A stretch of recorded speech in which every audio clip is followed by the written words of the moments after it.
Hello दोस्तों, स्वागत है आपका मेरे YouTube चैनल पर। और दोस्तों, आज की इस वीडियो में हम बात करेंगे कि मॉक को एनालिसिस कैसे करना होता है, मॉक एनालाइज कैसे करना होता है। और ये वीडियो इन सारे स्टूडेंट्स के लिए रेलेवेंट है, चाहे आप बैंक की तैयारी कर रहे हो, एसएससी की या किसी स्टेट एग्जाम की या फिर यूपीएससी की, सभी के लिए रेलेवेंट है। तो चलिए शुरू करते हैं वीडियो को। सबसे पहले तो आपने बहुत सारे टॉपर्स को सुना होगा ये कहते हुए कि मॉक का एनालिसिस किया करो। बट आप में से मतलब मैं कह सकता हूँ कि 70% को नहीं पता कि एनालिसिस करना कैसे होता है, या अगर कर भी रहे हो तो गलत तरीके से कहते हो। अब हम इस वीडियो में देखेंगे क्या एनालाइज क्या करना होता है, क्या होता है वो जिसका एनालिसिस करना होता है, और उस एनालिसिस से लर्निंग कैसे लेनी होती है। एनालिसिस कर लिया बट लर्निंग नहीं ली तो कोई फायदा नहीं है ना। तो चलिए हम अपने सब्जेक्ट्स के अकॉर्डिंग, अपने एग्जाम्स के अकॉर्डिंग डिवीजन कर लेते हैं एनालिसिस का, क्योंकि हर सब्जेक्ट का एक अलग तरीके से एनालिसिस किया जाता है। एक होता है मैथ्स और रीजनिंग का एनालिसिस, जिसमें एक अलग तरीका लगाया जाएगा। और English, current affair, computer, GK, GS, जो इस तरह के जो याद करने की चीज़ें हैं, उनका एक अलग तरीके से किया जाएगा। तो चलिए शुरू करते हैं सबसे पहले मैथ्स और रीजनिंग के साथ। सबसे पहले तो एक बार के लिए मान लेते हैं कोई क्वेश्चन है, ठीक है। ये यहाँ पे कोई फिगर दी हुई है और सबसे पहले एक आदत डाल लो फिजिकल मॉक की। हम कंप्यूटर पे करते हैं, हमारे कुछ याद नहीं रहता, हमें पता ही नहीं होता, उस पे एनालिसिस हो ही नहीं सकता इनफैक्ट। ये फिजिकल कॉपी पे ही होगा। ये क्वेश्चन दे रखा है, ये चार आंसर दे रखे हैं। सबसे पहले आपने एक क्वेश्चन को सोल्व करना शुरू किया, ए प्रोसेस से शुरू किया, और आप आंसर में पहुंचे, ये गलत हो गया, फिर से री अटेम्प्ट किया, फिर ए प्रोसेस से ही मान लो 2 मिनट में ये आंसर सोल्व हो गया, ठीक है। एक और ऑप्शन मानते हैं कि पहले आपने, ये क्वेश्चन नंबर 1 था, एक ये क्वेश्चन नंबर 2 है। आपने पहले ए प्रोसेस से किया, 1 मिनट लगाई और ये क्वेश्चन नहीं हुआ। फिर उसके बाद आपने बी अप्रोच ली और उसके बाद 1 मिनट में ये क्वेश्चन हो गया। एक तीसरा क्वेश्चन है जो ए से भी नहीं हुआ, बी से भी नहीं हुआ और सी से भी नहीं हुआ, ठीक है। ये तीन तरह के क्वेश्चन है, इसी तरह के क्वेश्चन बनते हैं।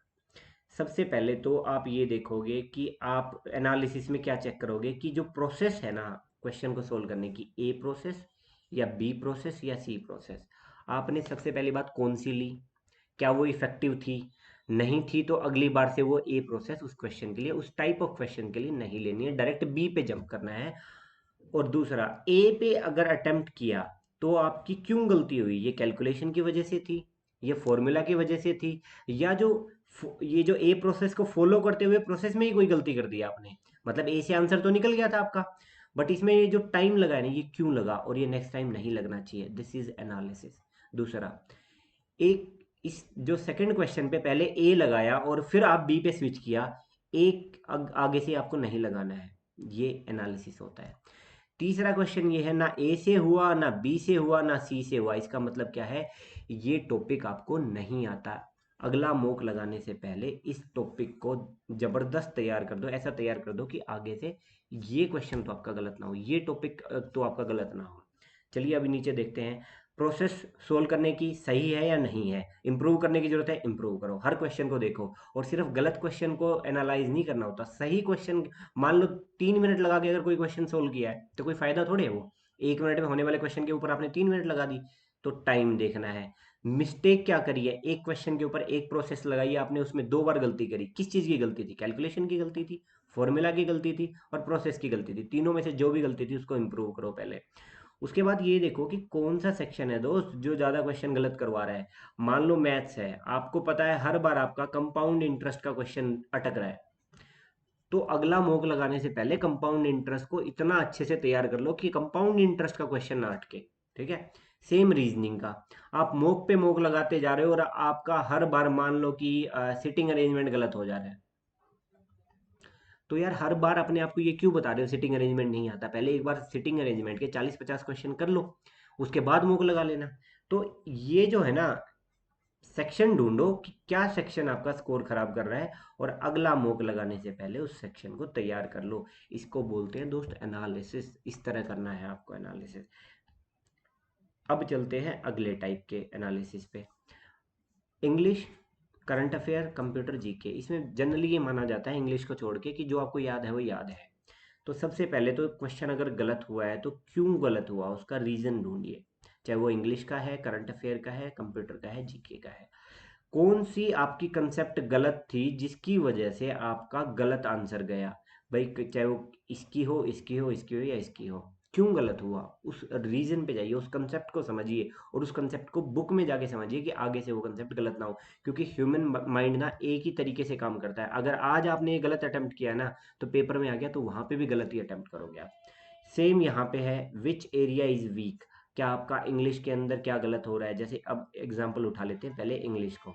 इंग्लिश में आपको वोकैब की वजह से गलत हो रहा है क्वेश्चन, एरर स्पॉटिंग करने में आपको दिक्कत हो रही है उसकी वजह से गलत हो रहा है, या आपने पढ़ते हुए कोई रीडिंग कॉम्प्रिहेंशन था, आपने उसको अच्छे से नहीं पढ़ा। किसको, क्वेश्चन को। उसने पूछा था यस और नो, इज इट राइट और रॉन्ग, इट शुड बी और इट शुड नॉट बी। आपने क्वेश्चन ही गलत पढ़ लिया, आंसर आपने ठीक किया है बट आपने क्वेश्चन को मिसरेड किया है। तो आगे से उस चीज को नोट कर लो कहीं पे कि ये काम आपको नहीं करना है, नहीं तो एनालिसिस का कोई फायदा नहीं है, मॉक का कोई फायदा नहीं है। सेम जीके एंड कंप्यूटर में। अब यहाँ पे तो एक ही चीज देखी जा सकती है, एक तो कंसेप्ट तो मैं बता ही चुका हूँ ऑलरेडी कि कंसेप्ट गलत हो तो आपको कंसेप्ट समझनी है। अगर कोई सेक्शन है, पर्टिकुलर सेक्शन है जीके कंप्यूटर या जीएस का, जो या करंट अफेयर का, जो आपको दिक्कत कर रहा है, जैसे साइंस एंड टेक के क्वेश्चन आप हर बार गलत कर रहे हो, तो साइंस एंड टेक को अच्छे से तैयार करो। पहले 2-3 मैगजीन्स उठाओ, 2-3 जगह के पीडीएफ उठाओ, जितना साइंस एंड टेक का क्वेश्चन कवर कर सकते हो वो कवर कर लो, ताकि अगली बार साइंस एंड टेक गलत ना हो।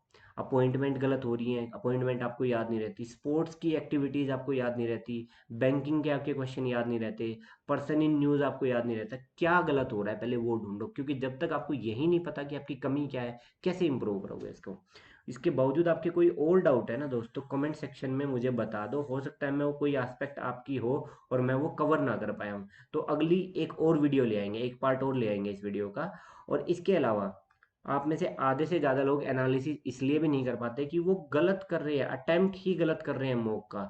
इसके ऊपर बहुत जल्द वीडियो लेके आएंगे कि मॉक अटेम्प्ट कैसे करना होता है ना। तो ऐसा कोई टॉपिक नहीं छोड़ा जाएगा जो आप लोगों की ज़रूरत का हो और मैं कवर ना करूं। और इसी तरह की वीडियोस को देखते रहने के लिए दोस्त चैनल को सब्सक्राइब कर लो। ये हर बार नोटिफिकेशन नहीं आएगा कि सब्सक्राइब नहीं कर रखा फिर भी वीडियो आपके यूट्यूब पे फ्लैश हो गई। और ये सारी प्लेलिस्ट अपने चैनल पे अवेलेबल है, कोई भी चीज़ आपको पूछनी है कमेंट सेक्शन में डाल दो, कोई पर्सनल चीज़ पूछनी है, हर वीडियो के नीचे इंस्टाग्राम का मेरा लिंक दिया हुआ, उसमें आप इंस्टाग्राम पे पूछ सकते हो। So thank you so much for watching. जय हिंद, जय भारत।